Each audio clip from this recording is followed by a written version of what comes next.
Lux presents Hollywood.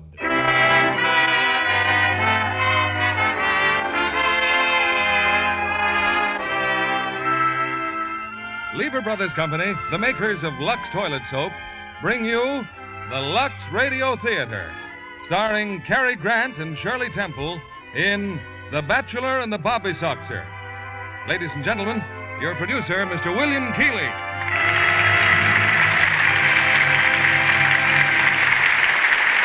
Greetings from Hollywood, ladies and gentlemen. Tonight we welcome back to the Lux Radio Theatre a man whom I consider one of America's truly great screen stars, Cary Grant. With Cary is a young lady who long ago captured the heart of America and has held it ever since, Shirley Temple. Together they bring us RKO's sparkling romantic comedy, The Bachelor and the Bobby Soxer, with Cary as the gay man about town and Shirley as the adoring Bobby Soxer. The same delightful performances that made the picture a hit. You know, the Bobby Soxer has introduced some fascinating additions to the American language and mode of dress. But I understand she's still old-fashioned enough to want a lovely Lux complexion. So she takes a lesson from her mother and the screen stars and lets Lux Toilet Soap help out on the beauty front. Now I'd like to have you meet The Bachelor and the Bobby Soxer, starring Cary Grant as Richard Nugent and Shirley Temple as Susan, with Frances Robinson as Margaret.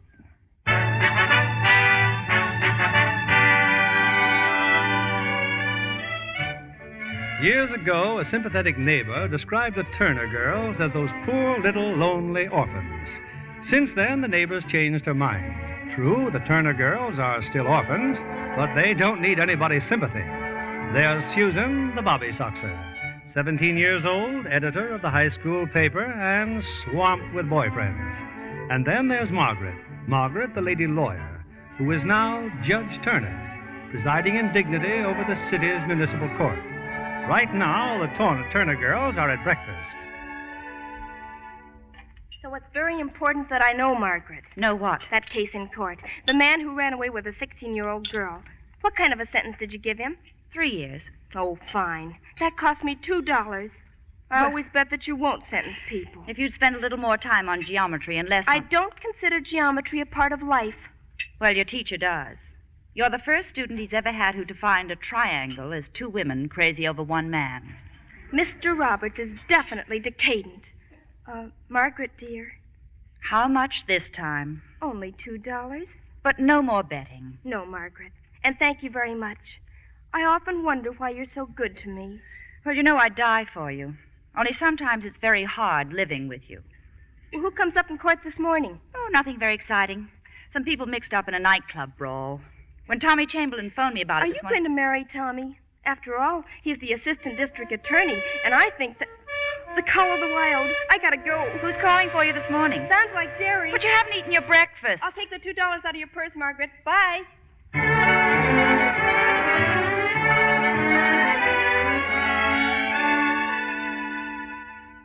All right, Mr. Chamberlain.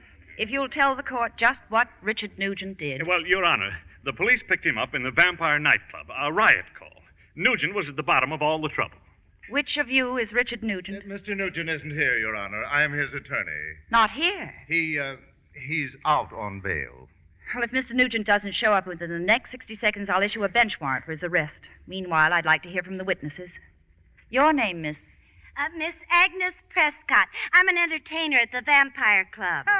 I have known Mr. Nugent for some time. He's an artist, so he paints lovely pictures. He once painted me. He painted me, too. Well, last night, as Mr. Nugent and I was having a few words at his table, we was accosted by this here lady. Harsh words was exchanged, and Mr. Nugent came to my rescue. I knew him first. You're the one who was butting in. Ladies, please. Your Honor. Yes, Mr. Chamberlain. This is the third occasion in which Richard Nugent has been involved in a public disturbance, and I would suggest Your Honor, I see that my client has just arrived. Good morning, Walter. Good morning. Oh, good morning, Agnes. Hi, Lawrence. Dickie. Morning, Dick. You're Richard Nugent? Oh, Your Honor? I'm frankly and honestly delighted. Oh. Is it all right if we go ahead now? Yeah, I'm terribly sorry, but I... Yes, Mr. Nugent. This court works on schedule. 9 o'clock means 9 o'clock. Yes, sir. Yes, Your Honor. You were at the Vampire Club last night. Yes, I was. I'm doing a series of paintings on Americana, and I'm including a nightclub scene. Creating a nightclub scene would seem more appropriate. Well, how did the fight start? Well, Agnes had finished her spot.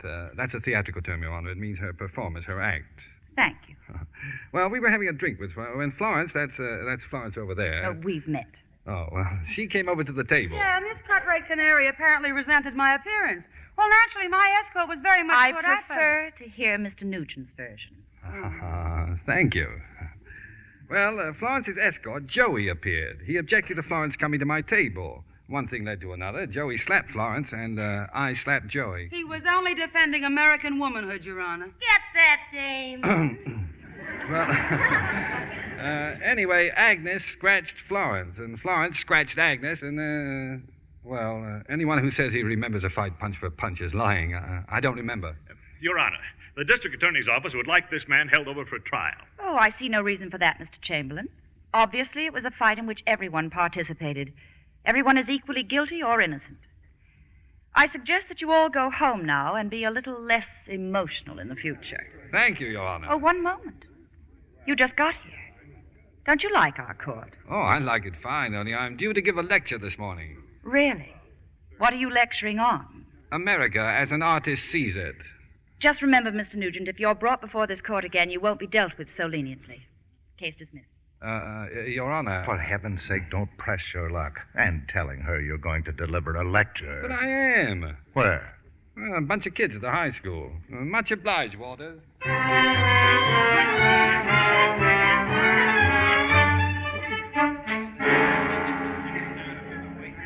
I wish we didn't have to sit here, Jerry. I hate lectures. Me too. But what about Saturday night? You promised, Susan. Promises are the hollow shells of undone deeds. Oh, for gosh sakes. You're a nice boy, Jerry, but you're callow. Huh. The only reason I'm not good enough for you is because you're looking for a knight in shining armor, that's what. I'm competing with something medieval, on a horse. Oh, don't be a stoop. And please be quiet. Mr. Mitwick's coming out on the stage. Students, our school is honored in having as guest lecturer a famous artist who will speak to us about the classical traditions of painting. I know you will express your enthusiasm for his appearance here today, and so, without further ado, Mr. Richard Nugent. This way, Mr. Nugent. Thank you. Students!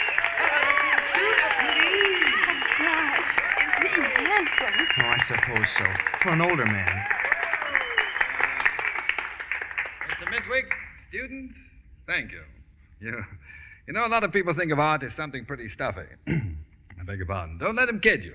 True art has something to say to everyone. It unites the masses in every age, in every country. And the essence of art is simplicity. Now, for instance, if I wanted to capture the feeling of America today, I'd try to...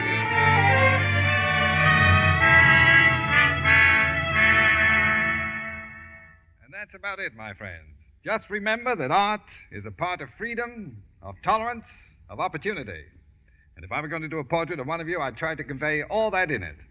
Thank you. Just look at him, Jerry. Oh, You sick or something? keep quiet. He's smiling.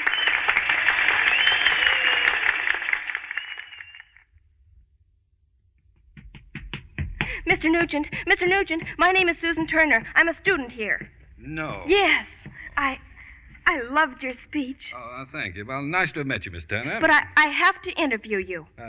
You what? For the high school paper. I'm editor-in-chief.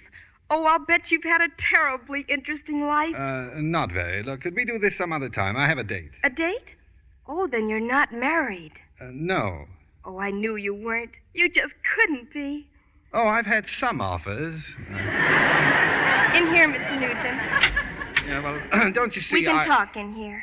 Yes, but... Have you ever been married? No. Well, have you ever been in love? Yes, I have.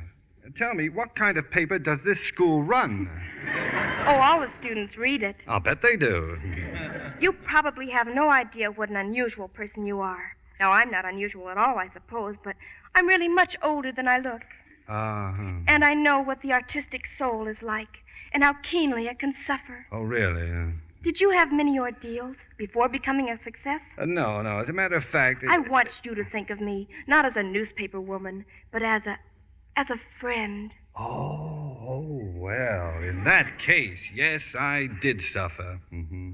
When I was 10, my mother and father had a double suicide pact. They made it.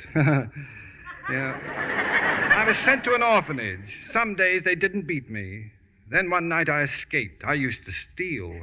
What did you steal? Crusts of bread and things. One day I stole a valise. There were paints and paintbrushes inside, so I began to paint. Yes? But they got me. I was sent to a reform school, but I escaped again. Go on. I fled to New York. A wealthy society matron saw my work, fell in love with me, and sent me to art school. The rest is history. Oh, wonderful. How terribly wonderful. Yes, well, now if you'll excuse me, I must rest. Goodbye, Miss Winchell. Turner, Susan Turner. Oh, remember what you told us in assembly about painting one of us? Young America and everything? Yes. Well, do you think I'd make a good model, Mr. Nugent? Oh, you're not thinking of quitting the newspaper game? Well, my family wants me to go into law. But my attitude is that one female judge in the family is enough.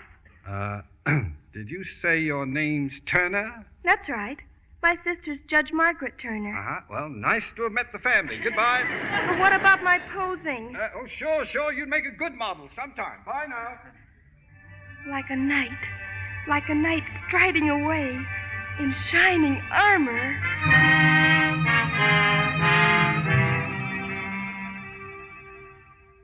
Well, Susan, what else did this knight in shining armor have to say? Oh, I don't know, but he's wonderful, Margaret. He's had to lie and cheat and steal to get somewhere in life. Well, that makes everything just dandy. What's the name of this Sir Galahad? Richard Nugent. Richard Nugent? Well, then you've heard of him. Heard of him? Why, just this morning... Margaret, have you ever thought of me as a model? Dickie wants me to pose for him. Well, isn't that not... Dickie? Now, don't be unreasonable. He's a very fine man. You don't know him at all. I know enough to advise you to forget all about him. Right now. Well, I don't need your advice. You're going to make me an old maid. Only until you're 18. Susan, where are you going? Upstairs. Well, you're going out for dinner, aren't you? Well, Mr. Chamberlain hasn't called for me yet, and there's no reason for you to... He's here now, Margaret. Have a good time. Susan, wait. You are all right, aren't you? Oh, I'm fine. Just fine. Good. Well, I'll be home early, dear.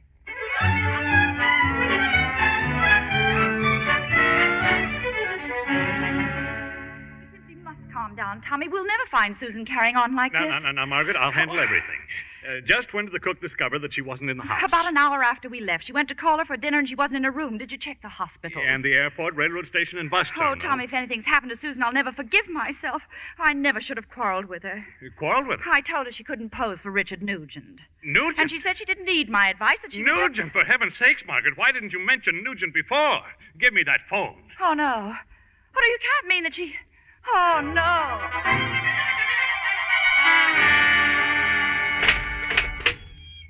There's Nugent, Mr. Walters. And believe me, if a client ever needed a lawyer... All right, Dick. Tell me exactly what happened. Where were you last night when they finally let me use the telephone? Where were you? I had not anticipated your winding up in jail so soon after the last time. I have a life of my own, you know. Well, let's have the facts. Good.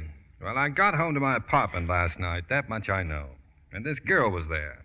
At least I think she was there. Well, I guess she was. I don't know. Judge Turner's sister. That's the one, the young one. How young? Too young.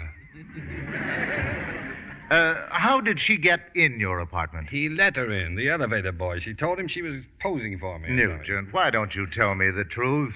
I am telling you the truth. Now, will you be quiet for a moment? That's what happened last night. Nobody would listen to me. Go on. All right. Thank you.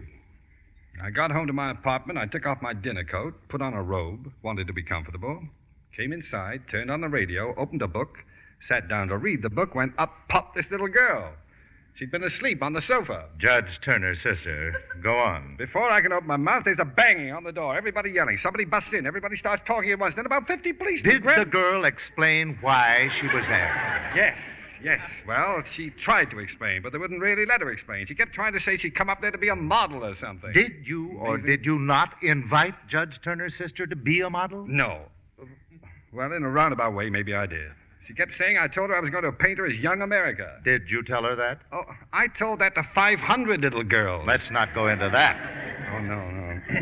You're also charged with hitting the assistant district attorney, Mr. Chamberlain. Yeah, I hit him. That's right. But at the time I hit him, I did not know he was the assistant district attorney. If I had known he was the assistant district attorney, I would have hit him.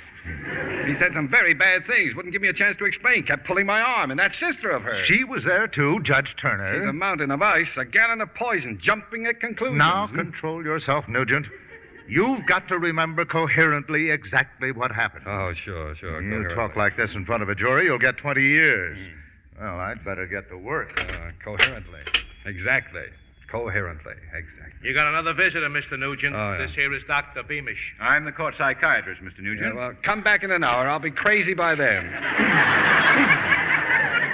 Well, I'm really here to help you. Now, the only thing you're suffering from is a severe case of being an innocent bystander. Tell me, what can they do to me if I kill a judge? I understand how you feel. I'm aware that Judge Turner appears to be a very dominant woman. She happens to be my niece. Your niece? Fine. Judge Turner is ready for you, Doctor. Family. Oh, thank you, Melvin.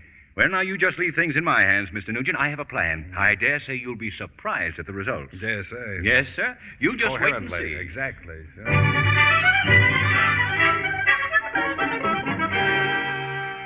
So I just talked with him, Margaret. He seems like quite a nice fellow. Are you sure you were talking to the right man, Uncle Matt? Well, certainly about 6 feet, broad shoulders, blue eyes. Mr. Nugent has brown eyes.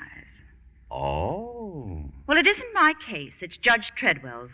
Well, I hope Treadwell doesn't go too far. Susan's in love with Nugent, or thinks she is. And if they send him to prison on her account... Which is where he belongs. It will martyr him in Susan's eyes. And I guarantee the results will be tragic. Oh, that's absurd. You just don't understand Susan. She's very level-headed. She's far above that sort of silliness. I'm sorry to bother you, Judge Turner, but this lady claims to be Nugent's mother. Susan! Where on earth did you dig up that dress? And that black veil. Widow's weeds. I just wanted to talk to him. About the steel business, Your Honor. She baked him a sponge cake. This was in it. A hacksaw. Susan, this is ridiculous. I'm in love with him. Don't you realize that? If I lose him, life has no meaning. I love him. Well, Your Honor? You win, Uncle Matt. Then I suggest you arrange an informal hearing right away.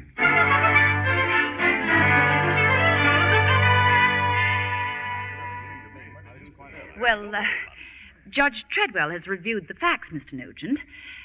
And I have good news. You're going to hang me? I'm afraid I'm the one who ought to be hanged. Oh, well, won't I sit down? Please do. I believe you've met my uncle, Dr. Beamish. Oh, yes, indeed. This is Judge Treadwell. How do you do? And you already know Assistant District Attorney Chamberlain. Nice to see you again, Nugent. Sorry about the misunderstanding. Yeah, forget it. It's just a little temper. That's very generous of you. I'm afraid I lost my temper, too, last night. I hope you'll pardon me. Yeah. Oh, pardon. Well, I guess I'm free to go then, huh? Thank you. Just a moment. I'm a little worried about Susan. I was a little worried about her myself.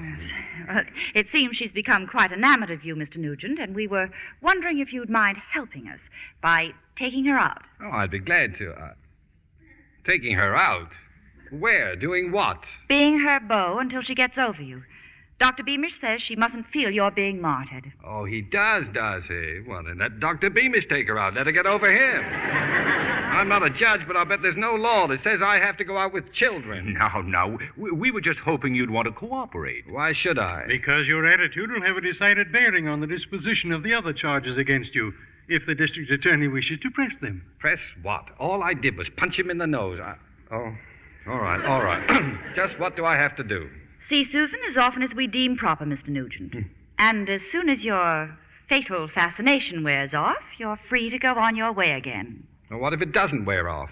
Oh, it will. Mr. Nugent, I'm doing this against my better judgment. I would just as soon my sister were going out with an actor. Judge Turner simply means that I've recommended you as a vital therapeutic measure. Oh, that's great. Recommended for children. Well, Mr. Nugent, yes or no? But I still want to know what I've got to do. You'll start tonight. You'll take Susan to the high school basketball game. Me? Take Susan to a high school What, in front of people? Well, Mr. Nugent? Oh, it's a date.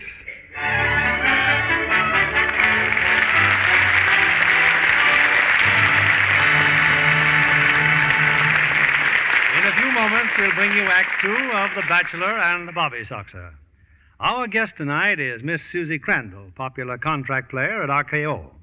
I understand your studio regards you as a real trooper, Susie, an actress who puts her best into every role. I consider that a real compliment, Mr. Keeley. It's when you're on location that you learn what trooping means. I'm thinking especially of the stars of RKO's new picture, The Big Steal. Oh, yes, Robert Mitchum and Jane Greer. The picture was filmed in Mexico, wasn't it? Yes, in the rugged mountain country between Veracruz and Mexico City. The story is full of thrilling action. It's all about a border gang and the theft of a U.S. Army payroll. That's primitive country down there. All the supplies would have to be brought in. Oh, yes, but the cast got along fine with the natives. They gave them American cigarettes and clothing. Some of the local belles worked in The Big Steal, you know. And Jane Greer made a big hit with them, all right. Can you guess how, Mr. Kennedy? Well, of course. Jane must have brought along a supply of a certain beauty soap. Right, Mr. Kennedy. She told me the local girls were just entranced with her gifts of Lux toilet soap. Why, naturally, Susie. Lux toilet soap is a winner wherever it's used. Besides, when they saw Jane's lovely Lux complexion, they had proof of what daily Lux soap care can do. Yes, and a more beautiful complexion than Jane Greer's I can't imagine. Well, here in Hollywood, we know Lux soap is a complexion care that works. Thank you, Miss Susie Crandall. Regular care with this fragrant white soap really does make skin softer, smoother. Skin specialists have proved it. In recent tests, 3 out of 4 complexions became lovelier in a short time. Why not try this fine product of Lever Brothers Company for your precious complexion? Remember, Lux toilet soap is the chosen beauty care of 9 out of 10 famous screen stars. Now, our producer, Mr. William Keeley. Act 2 of The Bachelor and the Bobby Soxer, starring Cary Grant as Richard Nugent and Shirley Temple as Susan.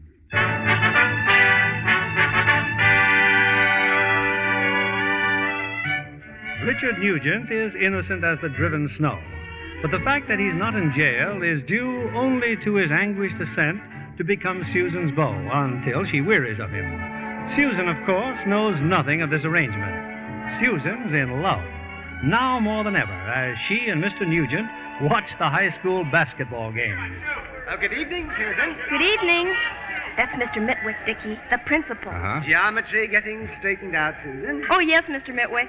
And who's this young man? Oh, I'm just... Ah, you must be a new boy. Well, we'll probably be running into each other. I gave a lecture here on art. Oh, yes, of course. Miss Beagle's pupil. Excellent teacher. Isn't that amazing? You know, we had a much better team last season. Our new center needs more experience. Oh, at least. His name's Jerry. He used to be a sort of a boyfriend of mine. What? You mean that fine-looking young man who smiled at you before, number 7? Oh, but he's just a child. You needn't be so jealous, Richard. Oh, looks like they're taking him out of the game. Oh, but he's a fine figure of a man, Susan. I'd certainly like to meet that number 7. That can be arranged. Hi, Susan. Well, that's a great game you're playing, Mr. Jerry White, Mr. Richard Nugent. How do you do? Usually my game is much better, Mr. Nugent. But lately I got personal troubles. It's too bad that when schools depend on their athletes, that certain athletes are selfishly concerned with their own problems instead of beating PB high. Well, look, Mr. White, how about joining us for a drink? For a soda after the game. You really mean that? Certainly. Gee, I'll say. Thanks, Mr. Nugent. See you, Susie.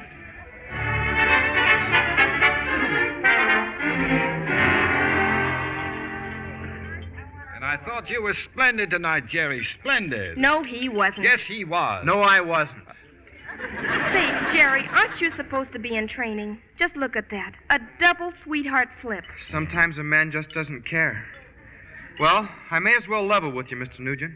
When I saw you tonight, my first instinct was to take a poke at you. Jerry. Then I said to myself, let's be civilized. This is life, and if Susan feels that way, it's all right with me. That's big of you, Jerry, and very generous. Dickie and I will always treasure your friendship.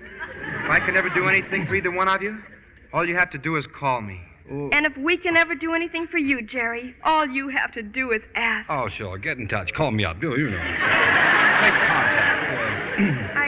I guess it's goodbye, Jerry. I guess it is. Yeah, I guess it is. Well, so long, old man.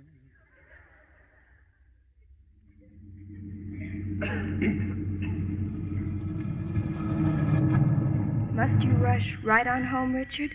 I mean, can't we just... Well, as a matter of fact, Susan, I want to talk to you.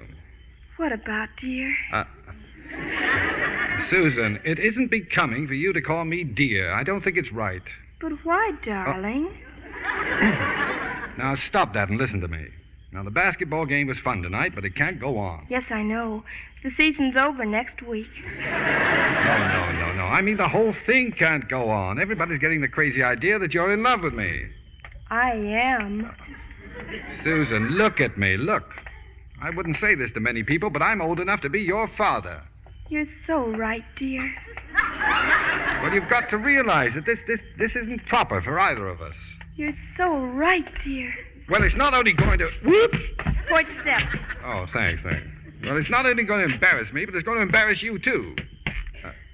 Susan, you're not paying any attention to me. You're so right, dear. Well, good evening, Mr. Nugent. Oh, well, good evening. Oh, that's a new dress. Like it? Oh, it's beautiful, Margaret. Too bad you had to go to that dreary party tonight with Mr. Chamberlain. Oh, it was a very nice party. Did you enjoy yourself? Oh, we had a simply sensational time. Well, you'd better turn in now. School tomorrow, you know. Yes, I know. Good night, Dickie. I'll just blow you a kiss. Oh, thanks. Happy dreams. She's still in a daze, isn't she? I don't know why. You know, that is a beautiful dress, and you look wonderful in it. Thank you. You said that gracefully. Perhaps as the result of practice. You said that ungraciously. Perhaps as the result of practice. I had that coming. You got a moment? Yes. You know, Judge Turner, when I was a kid, I had a habit of reading a lot of books my mother didn't want me to read. One day I found a book that had a very racy title. I kept on reading it for quite a long time. It was awfully dull. And then suddenly I discovered that my mother had stuck a philosophy book underneath that paper cover with the racy title. Well, that's one way of learning philosophy. Yeah. You know what else I learned? Never judge a book by its cover. All is not gold that glitters. Things and people may not be what they appear to be. Like you. I sat in judgment on a series of facts, Mr. Nugent, not on your character or biography. Well, it's still a beautiful dress, and you do look wonderful in it. Well, we'll see you on Saturday, Mr. Nugent. You're going to take Susan to the picnic. Picnic? The Parent Teachers Association annual picnic. Picnic? Good night, Your Honor.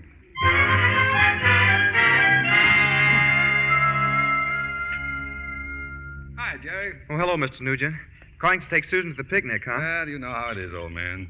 But what are you doing sitting here in your car? I'm not welcome in the house. Well, Susan probably doesn't even know you're out here. She put me here, Mr. Nugent. Oh? It's not her fault, I guess. It's her granduncle, Judge Thaddeus. You met him yet? What, another uncle? And a judge? He's going with you to the picnic. Oh, he's something fierce. I walked in, all I said was, mellow greetings, Yuki Dookie. Well, he almost blew a fuse.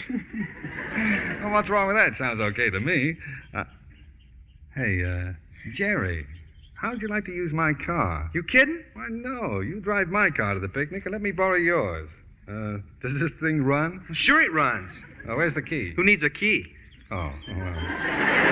Well, here's my key, Jerry. Jiminy. Yeah. I don't look right, do I, Jerry? I mean, to be taking a girl like Susan to a picnic. Well, you do look kind of formal, Mr. Nugent. Yeah. Well, look, perhaps if I roll up the cuffs on my trousers, huh? Yeah, sure, and take off your tie, Mr. Nugent. Yeah, and this hat. I'd wear a hat, Mr. Nugent. Only mash it up. Give it the zoot root. Fine. How's this? Sharp as a tack.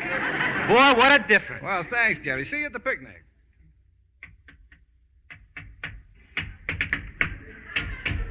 Answer the door, Margaret. Who is it? Oh, just Mr. Nugent, Uncle Thaddeus. I'll get it. Who the devil's Mr. Nugent? Oh, he's older. He's come to take Susan to the picnic.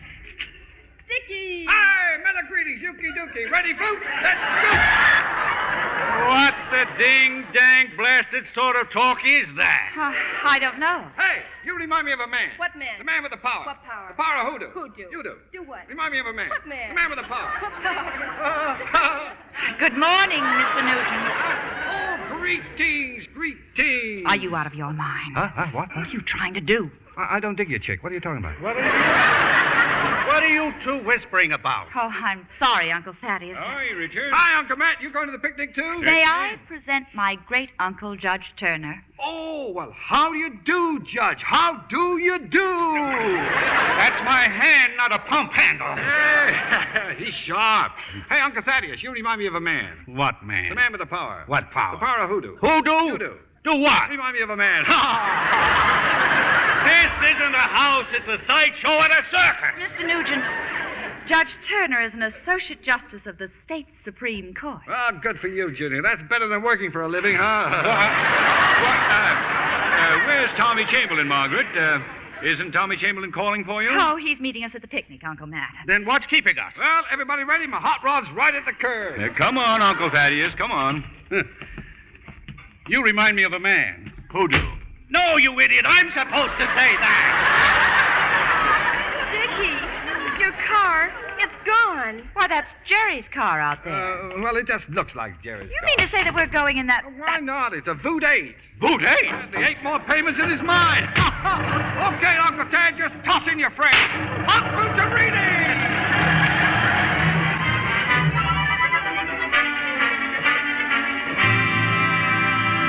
Ladies and gentlemen, I know you're all waiting for the big event of our annual picnic, the athletic contests, open to parents and children alike.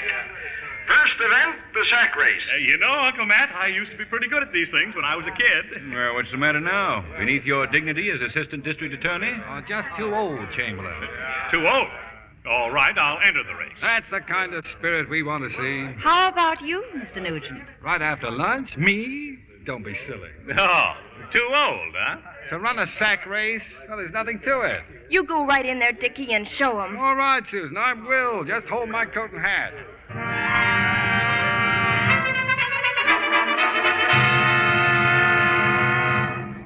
Look at him, foundered, blowing like a porpoise.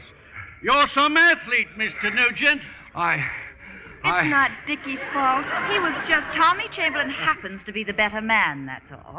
Thank you, Margaret. Just because Mr. Chamberlain won the sack race and the potato and spoon race and the three-legged race doesn't prove a thing. Ladies and gentlemen, the main event of the afternoon, the spectacular obstacle race, the supreme test of skill, stamina, and endurance. Oh.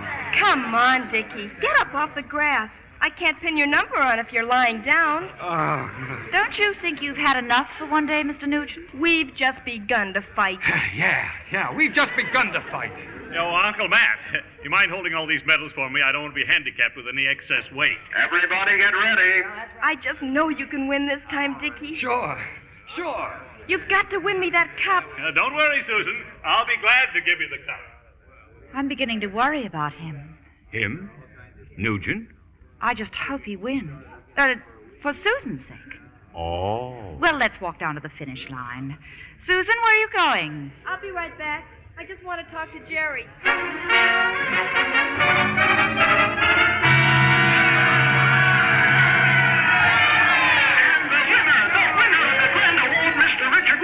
This way, Mr. Nugent, we'll present the cup at the grandstand. Who's going to carry me up there? Well, you certainly surprised us, Mr. Nugent. What happened to Chamberlain? I don't know. Strange he should drop out of the race so suddenly. Where's Susan? Oh, well, let's get to the grandstand. Well, Susan, I did what you asked me to do. Well, thanks a lot, Jerry, for letting Dickie win. It wasn't easy, Susan. A few of us tackled Mr. Chamberlain in the creek and held him underwater. Well, I must say, all the boys cooperated just fine. You owe him 75 cents apiece. If it was for anyone but you, they'd have charged $1. I'll pay you on Saturday. Well, I don't want any money. Some things just can't be bought. You know, Jerry, at times, you're really very nice. And it gives me great pleasure to present this beautiful cup to that great athlete and winner of the feature event, Mr. Richard Nugent. Well, I don't quite know what happened to me, but I guess I owe it all to clean living, the proper outlook, and the help of my friend. No, it's not possible. I'm seeing. Margaret, what in the world? He's wearing armor. Mr. Nugent, he's like a knight in shining armor. Why, Margaret Turner.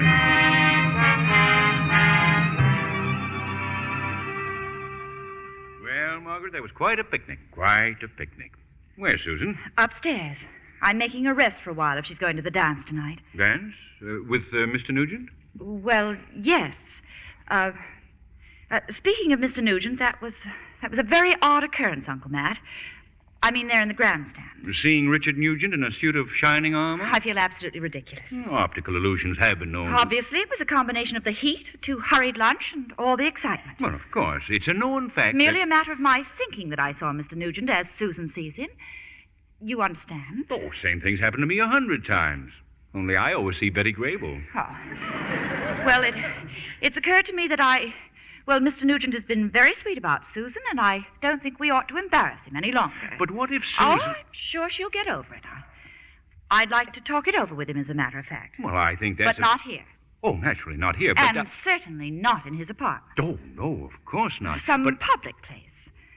Sophisticated and, we could talk things over. Well, that's very sensible, and Oh, thank you, Uncle Matt. Your talking to me has cleared things up considerably. Not at all. Not at all. Now, where's the telephone? You've had it in your hand ever since you started. Yeah, so I have. Hello. Who? Yes, Your Honor. Anything wrong with Susan? Oh, I'm sorry to hear that. What? You? Well, I'd be delighted. Where we meet? Oh, not at the house, huh? Well, how about here? No, naturally. Well, just name the place. We can celebrate my victory this afternoon. No, I'm not too tired to dance. Do you dance? Okay, well, how about the TikTok Club? Fine, 9 o'clock. Sure. Okay.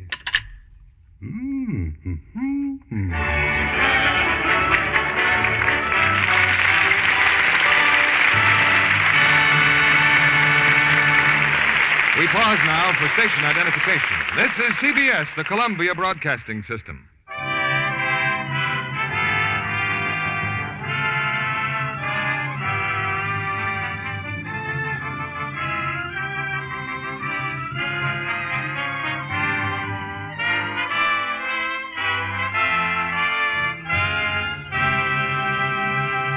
In a few moments, we'll return with the third act of The Bachelor and the Bobby Soxer. And now, here's our Hollywood reporter, Libby Collins. I hear you have some special news tonight, Libby. It's about Metro-Goldwyn-Mayer's new Technicolor comedy, Mr. Keeley, Neptune's Daughter. A prize package of laughter, music, and romance. And a cast that does full justice to its clever comedy and catchy tunes. That lovable clown, Red Skelton, is up to his usual tricks, and he's a panic. Yes, and Esther Williams is gorgeous. She swims, she romances, and my, Libby, how she can wear those stunning bathing suits. And don't forget that lovely Lux complexion of hers, Mr. Keeley. No wonder making love to Esther comes naturally to handsome Ricardo Montalban. The irrepressible Betty Garrett makes a wonderful partner for Red. All in all, it's a picture worthy of Metro-Goldwyn-Mayer's 25th anniversary. And Lux Toilet Soap, too, is celebrating its 25th anniversary, offering Lux girls everywhere a lovely silver scatterpin inspired by Esther Williams. It's called the Neptune's Daughter Scatterpin, and style-conscious women are going to love it. You can bet they are, Libby. The design is beautiful. Charming little mermaid wrought in sterling silver. The pin has a strong safety clasp, too. It's a perfect accessory to wear on suits, dresses, and handbags. Here's how to get your Neptune's Daughter pin.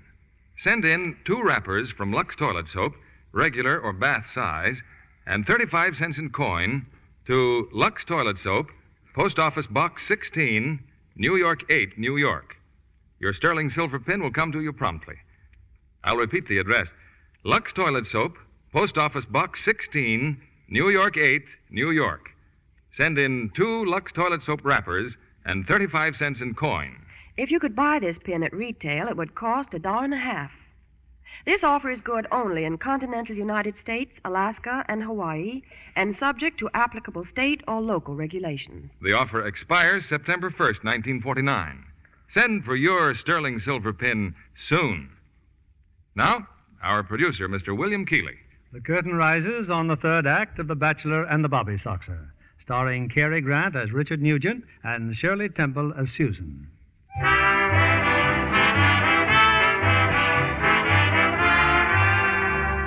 Well, it's a few hours later, and Judge Margaret Turner, looking entrancingly unlike a head of a municipal court, is dancing with Richard Nugent in the Tick-Tock nightclub. Mr. Nugent is much impressed. You know, my father was a bachelor. Really? Wait till I finish. He was a bachelor until way into his 30s. He always said he'd know who he was going to marry the moment he saw her. Then he met my mother, he put his arms around her, and that was it. Just the way she felt in his arms did the trick. That's a very romantic story. Well, they were happy all their lives. Apparently had nothing in common. She was a piano teacher, and he was a flag decorator. Now, my father courted Mother all through high school, college, and law school. 14 years after they met, they decided it was time to get married. They had a lot in common. They were both attorneys. You feel nice in my arms. I imagine that if Mother and Father hadn't had so much in common, they needn't have waited 14 years. It could have happened suddenly. Why, they might even... Oh, hello, Agnes. Now, stay right where you are. You remember Agnes. I do? No. Well, aren't you going to congratulate me? It's my birthday. Well, congratulations. And here's Joey. How are you, Mr. Nugent? Oh, yeah, Joey. Right, sure. The Vampire Club, the night that Agnes and Florence... Yeah, and it all winds up with you clipping me on the chin. Hey, your lady friend. Oh, yes. Well, this is, I know you. And now don't tell me. At Dickie's apartment? No, this is Judge Turner. Oh, of course. You two got to be friends, huh? Well, leave it to Dickie. Well, happy birthday, Agnes. I'm terribly sorry about that. Let's go back to the table. Oh, I'm sure you didn't know she was going to be here. Uh-huh. Are you sure you're sure that I didn't know? Oh, I've given up jumping to conclusions, Mr. Nugent. Cigar, cigarette. Dickie, baby. Oh, hello, Ginger. No, thanks, no. No? Oh, all right, then. Catch you later, maybe, huh? She's a cute kid. I did a magazine cover of her once. Very cute. Well, suppose we try the champagne. I hope it's... Susan! I do not intend to create a scene. What are you doing here? You ought to be ashamed of yourself. Another chair, Alex. Yes, Mr. Nugent. I'm not too young to be deceived by such treachery. Sit down, Susan. What do you have to drink? Lemonade. But I don't intend to stay. Oh, and some chocolate ice cream. You told me that Dickie was sick, that he was so exhausted from winning the obstacle race that he just couldn't... She did? Anyway, after you left, I went to Dickie's apartment. The elevator boy told me where he went. I demand an explanation from both of you. Oh, Dickie, Joey wants to buy you and the judge a birthday drink on him. At the moment, Agnes. It'll only take a minute, just time enough to drink it down. Hey, you, a couple of more chairs. Oh, who's this? I don't believe we're acquainted. Oh, forgive me. This is Miss Susan Turner. Your daughter, huh, Judge? No, her sister, her older sister. I mean, Margaret's sister. Well, you look enough alike to be mother and daughter. Sisters sometimes look alike, too. I hate my sister. Hey, that's a real cute hat you got on, honey. And I don't intend to take it off. I didn't ask you should take it off. Hey, waiter, another round. Well, good evening. Jerry! Hello, Jerry. Glad to see you. I doubt if anyone's glad to see me. You were not invited here, Mr. White. Jerry, I'd like you to meet Agnes and Joey. He's cute. Hi. I suppose you're wondering how I got here. Well, if Susan isn't, I am. It's getting to be quite a party. You're jumping again. Susan, I went to see you because I just got word I'm being drafted. I went to the house and you were gone. I went to Mr. Nugent's apartment. They told me that... Yeah, we know the rest of it, Jerry. Well, you don't have to make such a big thing about it. After all, The war's over. Well, I know it's over. But guns go off by accident sometimes. A fellow could trip on a bayonet. Yeah, well, I know just how you feel, Jerry. Going away, perhaps not seeing your loved ones for, a couple of years. You're a fine boy, Jerry, and a good friend. Perhaps Mr. Nugent doesn't know just how good. Oh, you don't have to tell me anything about Jerry. Maybe I could tell you a few things, like how he made sure this afternoon that you won that race. Well, he what? Hey, the kid's a jockey, Agnes. What'd the horse pay? This really doesn't Hey, Susan, what are you talking about? You shouldn't have said that, Susan. Well, a woman scorned is a fury. Hey, you drinking, Bub? I'll have an eggnog with 2 eggs. Now, wait a minute. Now, about this afternoon, just... Hey, waiter, bring the boy eggnog with 2 eggs. Isn't that amazing? Jerry, what did you have to do with my winning that race? Well, gee, Mr. He Nugent, only did it because he knew how much I loved you. Susan, I forbid this kind of talk. Good and I evening, Margaret. Well, life's very complicated. Hello, Tommy. Oh, sit down, Mr. Chamberlain. Do sit down. Well, I suppose you're wondering how I got here, Margaret. I went to your house. Now, let me tell you. You went to Margaret's, found that she'd gone. You were suspicious that she'd gone out with me, so you went up to my apartment, the elevator... Hey, who is this guy, Nugent? I don't like him. My name is Chamberlain. Hello. Hello. How do you do? Hey, get him. How do you do? Of course you know what you're doing, Margaret. It might interest you to know that Do you know what you are? You're a regular Blackbeard. Bluebeard, dear. Well, a rose by any color still... Oh, now everybody's too excited. No one's excited. Margaret, I want you to know that only this afternoon, this man told me he is madly in love with Susan. Oh, Dickie. Did you, darling? Well, I did, yes, but I was only kidding. I don't like your kidding Susan for any reason. You drink your eggnog. Now, look. We're in public. And if we must discuss... Dickie, you've got to tell me once and for all. Do you love me? Susan, I think you're a very sweet child, but I can't honestly say that I love you. You deceived her. And after she spent $4.50 to make sure you won that race. Well, that's too bad. You can have the cup back. Yep. You mean that victory of Nugent's was a frame-up? I'm going to get out of here. So am I. I've had enough of this and enough of you, Mr. Nugent. Everywhere you go, you attract trouble. If I were so disposed, I could make a lot of trouble for you, my friend. And I'm getting so disposed. You may be a regular guy, Mr. Nugent, but I don't know. I came to this table simply to buy you a birthday drink, and you've ruined my birthday. You've ruined it. Come on, Joey. Let him pay for the drink. I'd punch you right in the nose, Nugent. If I wasn't afraid you'd bust my jaw. Mr. Nugent. Go on, Alex. Just say it. I just want to say I'm awfully sorry, Mr. Nugent. Would there be anything else? For instance.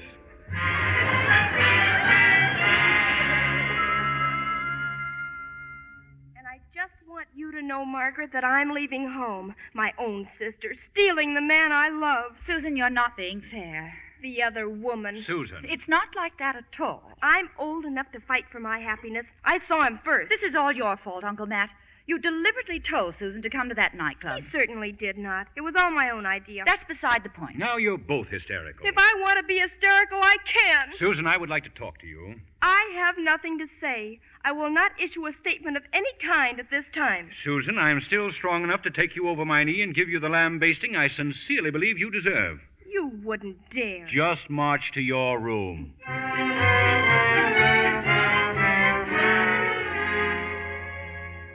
Margaret. Come in, dear. Margaret, I've just had a long talk with Uncle Matt. Oh? And I see things much more clearly.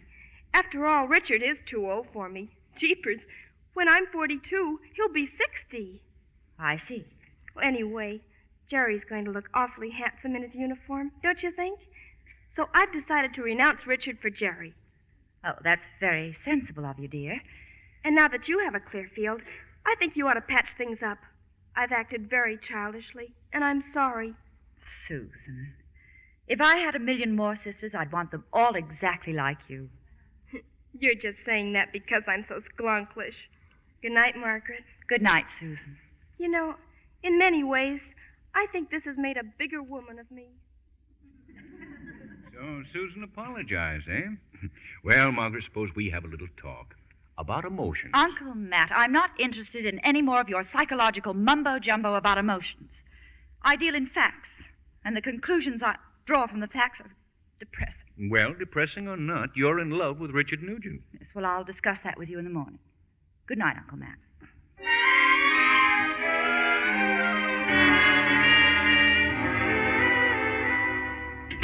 Good morning, Mr. Nugent.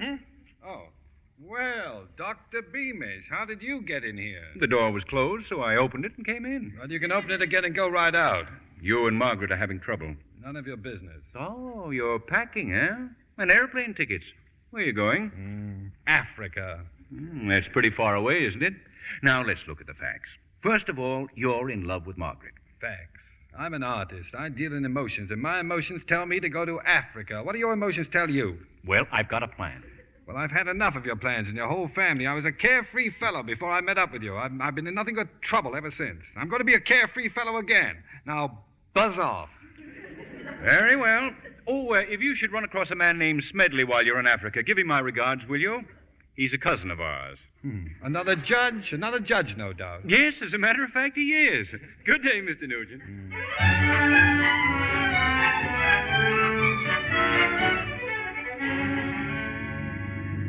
Beautiful morning, Margaret. Fine flying weather. I can't tell you how delighted I am you're going away for a while. Best thing in the world for you. Turn around, Uncle Matt. I've changed my mind.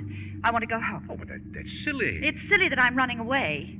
All because of Richard Nugent. Now, look, for the time being, just do what your Uncle Matt tells you. Why?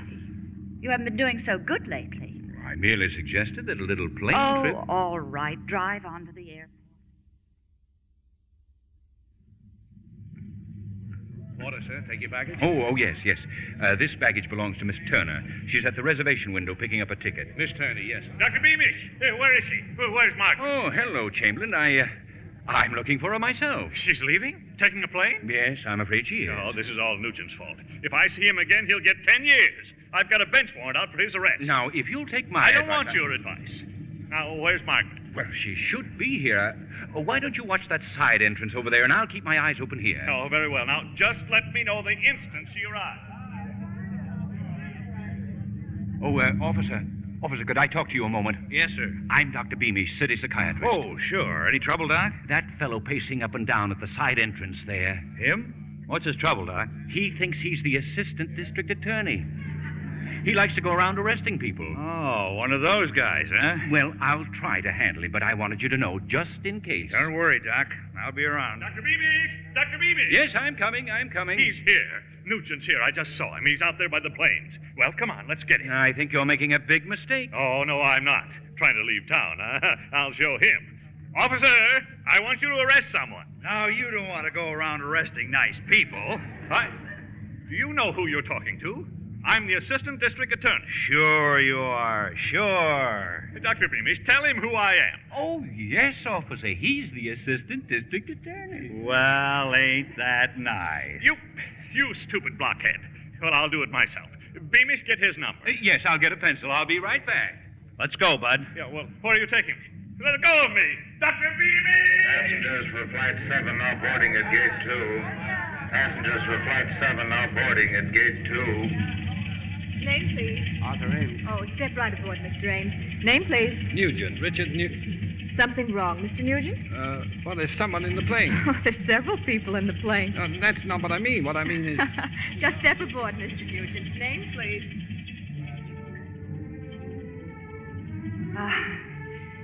Hello? Hello. Well, Well, you remind me of a man. What man? The man with the power. What power? The power of hoodoo. Hoodoo? You do. Do what? Remind me of a man. What man? The man with the power. What power? Give up. Give up? Shall I fasten your safety belt, or will you feel safer hanging on to me, huh?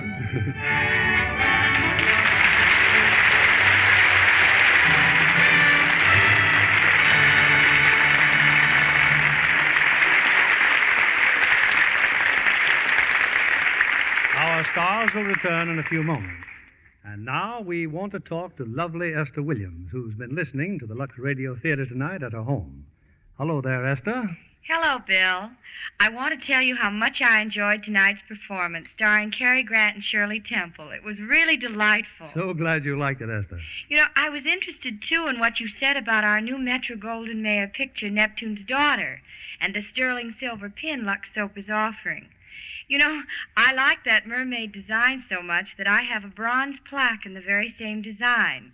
I'm going to set it in the front door of our new home. It is a charming pin, Esther. I noticed you were wearing a pair of them the other day on your suit lapel. They certainly look smart. Well, thank you, Bill. I love them, and I wear them all the time. And now perhaps Mr. Kennedy can tell your listeners again how to get this silver anniversary pin. I'll be glad to, Miss Williams. Just send in 2 wrappers from Lux Toilet Soap, regular or bath size, and 35 cents in coin for each sterling silver Neptune's Daughter pin to Lux Toilet Soap, Post Office Box 16, New York 8, New York. That's Lux Toilet Soap, Post Office Box 16, New York 8, New York. This silver anniversary offer is good only in continental United States, Alaska, and Hawaii, and subject to applicable state or local regulations. It expires September 1st, 1949. You're sure to want more than one of these handsome silver pins, so send for yours soon. Now, here's Mr. Keeley with our stars.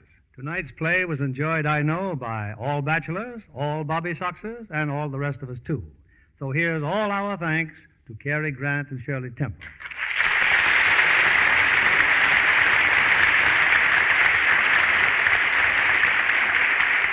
Cary, when we first tried to reach you about tonight's show, you were in the middle of the Atlantic on a freighter. We're certainly glad you made it. Oh, thank you, Bill. So am I. I had a wonderful rest. I suppose after a strenuous picture, you need a rest when you're over 21. Shirley, remember, you can vote now. I suppose you're pretty bored, Shirley, with people who say, "My, how you've grown." Well, after all, I'm a married woman with a little daughter. You know, that's the trouble. Other girls get married, 2 days later, everybody's forgotten it, except the groom, of course. But when Shirley Temple gets married, the whole world feels 20 years older.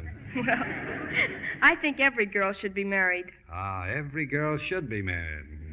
I'm glad you brought that up. Yes, you see, Shirley, 2 weeks from tonight, Cary will be back with us again, starting with Betsy Drake and their recent hit, Every Girl Should Be Married. Oh, that's wonderful. I love the picture. And I have a suggestion for every girl who thinks she should be married.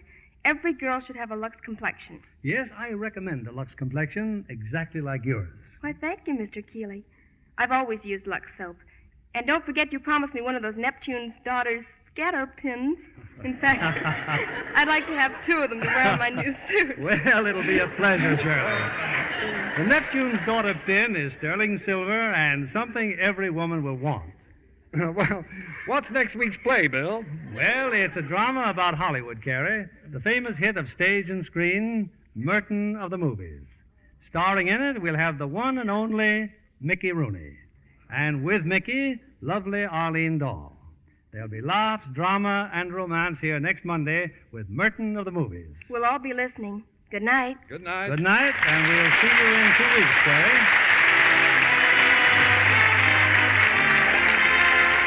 Lever Brothers Company, the makers of Lux Toilet Soap, join me in inviting you to be with us again next Monday evening when the Lux Radio Theatre presents Mickey Rooney and Arlene Dahl in Merton of the Movies.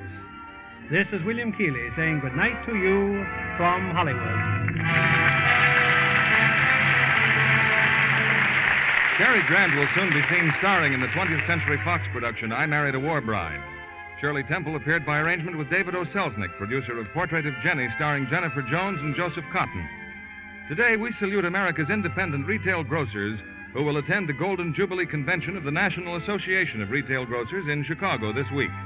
This anniversary meeting marks more than 50 years of efficient, convenient, and courteous service to the American homemaker. Our play was adapted by S.H. Barnett, and our music was directed by Louis Silvers. This is your announcer, John Milton Kennedy, reminding you to join us again next Monday night to hear Merton of the Movies, starring Mickey Rooney and Arlene Dahl.